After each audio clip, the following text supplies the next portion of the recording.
Buracos de minhoca são talvez a teoria mais amada por qualquer fã de ficção científica. Toda grande história sobre o universo fala sobre eles, como atalhos impossíveis ou até mesmo portais entre mundos. De Interestelar a Stranger Things, buracos de minhoca aparecem como a solução perfeita para atravessar o espaço, atravessar o tempo ou até mesmo outras realidades. Mas o que muita gente não sabe é que esta ideia ela não surgiu do cinema, e sim das equações da física. Vamos nos aprofundar nessa história e entender como os buracos de minhoca realmente funcionam. Durante mais de 200 anos, desde Newton, a física acreditava que o espaço e o tempo eram absolutos. O espaço era um palco fixo, o tempo passava igual para todos e a gravidade era apenas uma força invisível que puxava os corpos. No modelo newtoniano, o espaço era fixo e imutável.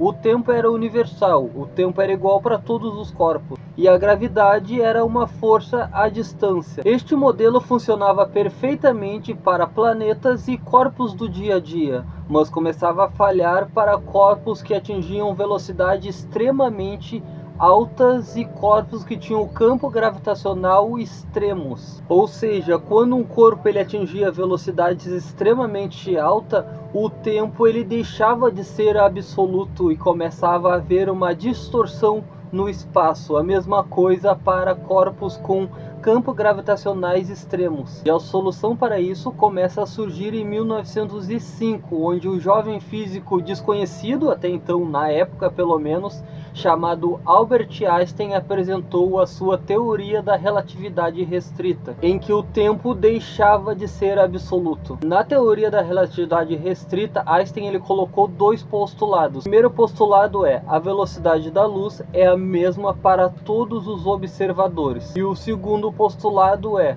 o tempo e o espaço dependem do movimento do espectador. Vamos imaginar uma solução do dia a dia para você conseguir visualizar melhor estas ideias. Imagine que você está parado numa calçada e um ônibus passa por você a 60 km por hora. E alguém dentro do ônibus joga uma bola para frente a 10 km por hora. Para você que está fora do ônibus, esta bola está numa velocidade de 70 km por hora, que é a velocidade do ônibus mais os 10 km por hora que ela foi arremessada. Já para uma pessoa que está dentro do ônibus e viu essa bola sendo arremessada, essa bola está se movendo aos 10 km por hora, porque esta outra pessoa dentro do ônibus também está se movendo com a velocidade do ônibus, também está se movendo a 60 km por hora. Então você conseguiu perceber que o espaço e o tempo para a pessoa que está observando o fenômeno de dentro do ônibus e para você que está observando o fenômeno de fora do ônibus acontecem de maneiras diferentes, acontecem com espaços e tempos diferentes, e isso é o esperado no dia a dia. Mas aí que vem uma virada que é extremamente importante: a luz não se comporta desta maneira. Se uma pessoa que está no ponto A acender uma lanterna ao mesmo tempo que uma pessoa que está no ponto B, as duas vão medir a mesma velocidade da luz, independente da posição que ela estava. Se você que está fora do ônibus acender uma lanterna e uma pessoa dentro do ônibus acender a lanterna, vocês dois vão medir a mesma velocidade para a luz. A luz ela é independente do observador. Ambos vão medir 299.792.458 metros por segundo, independente da posição. Ou seja, mesmo que o ônibus ele estiver andando mais rápido, a luz ela não fica mais rápida. Tá, mas o que isso tem a ver com os buracos de minhoca, que é o tema do vídeo? A gente já vai chegar neste ponto, mas primeiro é extremamente importante que você entenda tudo isso para você conseguir entender sobre os buracos de minhoca. Então vamos construindo passo a passo este conhecimento. Na física existe algo que os físicos tentam respeitar o máximo possível, que se chama lei da conservação de energia. Tudo no universo tem que estar em perfeito equilíbrio para funcionar da maneira que deve funcionar. Então, se a luz ela é fixa, independente do observador, o universo ele tem que fazer alguma coisa para equilibrar. Então, o que o universo faz? Ele mexe no espaço e também mexe no tempo. Consequências disso são dilatação do tempo, contração do espaço e energia e massa equivalentes. E aí que vem a famosa equação de Einstein, que é E igual a mc ao quadrado, onde E é a energia, m é a massa e c é a velocidade da luz ao quadrado. Ou seja, Einstein ele nos mostra que dá para converter massa em energia. E aqui nasce uma das ideias mais revolucionárias e importantes para a física. O espaço e o tempo não são entidades separadas. Como o espaço e o tempo não são entidades separadas, é por conta disso que conseguimos medir distância usando o tempo. Por exemplo, se quisermos medir qual é a distância entre um determinado corpo no espaço e a Terra, basta a gente medir quanto tempo a luz demora para viajar deste corpo até a Terra. Sabendo disso, nós conseguimos descobrir qual é a distância entre este corpo e a Terra, justamente por espaço e tempo serem coisas que andam juntas. Por isso que escalas e distâncias astronômicas nós medimos as distâncias utilizando o tempo. E é daí que vem a medida de distância anos-luz. 10 anos depois, Einstein ainda vai mais longe do que isso. Em 1915, ele propõe a teoria da relatividade geral, uma das teorias mais importantes da física. A grande virada conceitual é que a gravidade ela não é uma força. A gravidade ela é uma curvatura do espaço-tempo causada pela massa e energia. Imagine uma cama elástica. Imagine agora que você pega uma bola super pesada e coloca nesta cama elástica.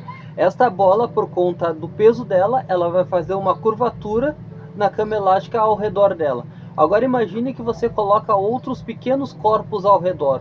Por conta desta curvatura, estes pequenos corpos vão começar a cair em direção a esta bola massiva que você colocou na cama elástica. Corpos, por conta da massa dele, ou seja, quanto mais massa, maior é este corpo, e quanto maior é este corpo, mais pesado ele é. Sendo assim, quanto mais pesado ele é, mais ele curva o espaço-tempo e mais facilidade os corpos ao redor têm para cair ao redor dele. Porque quanto mais pesado, maior vai ser o campo gravitacional ao redor deste corpo. E assim os corpos vão ter mais facilidade para cair ao redor dele.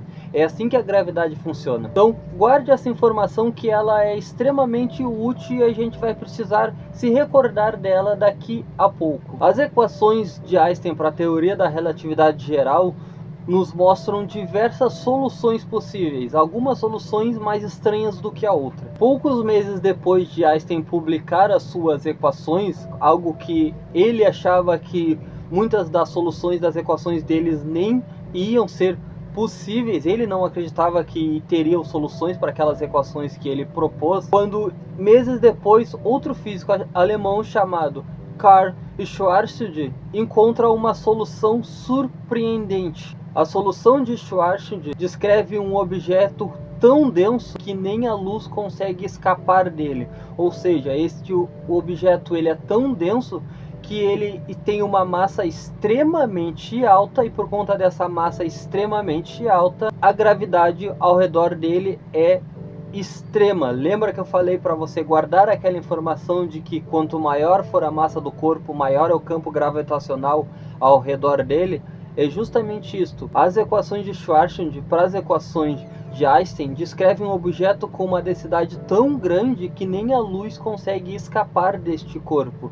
E a luz é a velocidade mais rápida do universo, e nem ela escapa deste corpo. Estes corpos foram chamados depois por um nome que com certeza você já ouviu falar em diversos lugares, que é buraco negro. Inicialmente, nem o próprio Einstein imaginaria que algo assim pudesse existir no universo, nem ele acreditava que as soluções dele para descrever isso realmente seriam possíveis. E em 1935 nós começamos a ter os primeiros resquícios do que depois viria a ser chamado de buraco de minhoca. Mas antes, se inscreva aí no canal se você ainda não se inscreveu, pois o canal está começando agora e precisa muito da sua ajuda. E agora que você já se inscreveu e já deixou o like no vídeo para mais pessoas conhecerem aqui o conteúdo, vamos continuar com o vídeo. Em 1935, Einstein, juntamente com seu colaborador Nathan Rosen, descobrem algo ainda mais surpreendente. Eles percebem que a solução matemática do buraco negro pode ser estendida, criando uma espécie de ligação entre duas regiões diferentes do espaço e do tempo. Isto ficou conhecido como Ponte de Einstein-Rosen, cujos conceitos eram dois universos ou duas regiões do mesmo universo, conectados por um só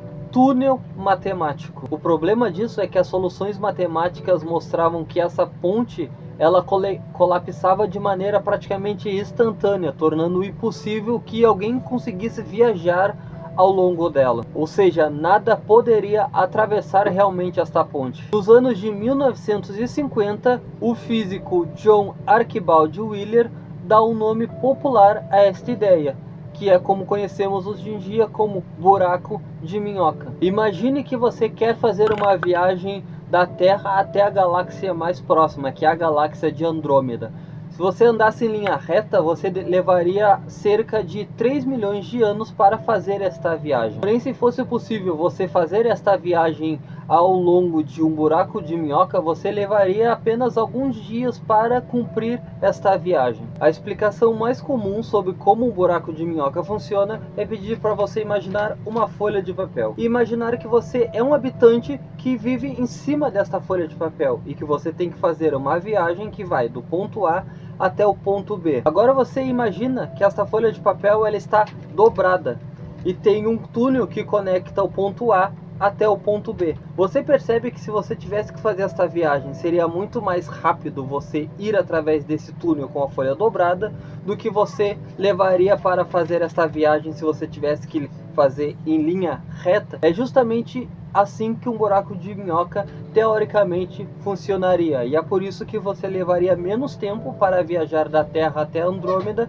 se você viajasse através de um buraco de minhoca. Outra analogia bastante conhecida é justamente a analogia da maçã. Imagine uma maçã e um caminho ao longo da superfície desta maçã. Vai do ponto A até o ponto B. Imagine uma minhoca que ela vai do ponto A até o ponto B justamente por um atalho que ela fez no meio da maçã. Você percebe que é muito mais rápido ela chegar do ponto A até o ponto B por este atalho do que se ela tivesse que fazer toda a volta no caminho ao redor da superfície da maçã. E é justamente desta analogia que surge o nome wormhole, traduzindo buraco de minhoca. No século XXI, os buracos de minhoca voltam ao centro do debate científico, mas até hoje não foi comprovado nenhum buraco de minhoca que seja realmente atravessável. Porém, esta hipótese até hoje nunca foi comprovada. Porém, muito a ficção científica adora esta ideia para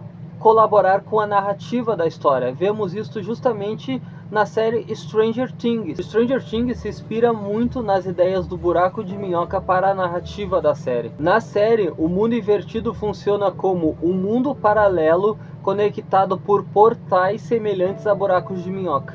Em física teórica, esse tipo de ponte é chamada de buraco de minhoca. Isso, e esse buraco de minhoca conecta Hawkins até aqui. A série ela não apresenta a física real. Ela usa conceito científico como base estética da narrativa. Vemos isso em diversas histórias de ficção científica que adoram usar as ideias do buraco de minhoca como base para sua narrativa, seja de viagem de um mundo para outro, seja de viagens no tempo ou coisas parecidas. Se você gostou do vídeo e ainda não se inscreveu, convido novamente a você se inscrever, a deixar o like no vídeo para mais pessoas encontrarem aqui o conteúdo, e assim eu trago muito mais conteúdo para vocês aqui. E até um próximo vídeo. Tchau, tchau.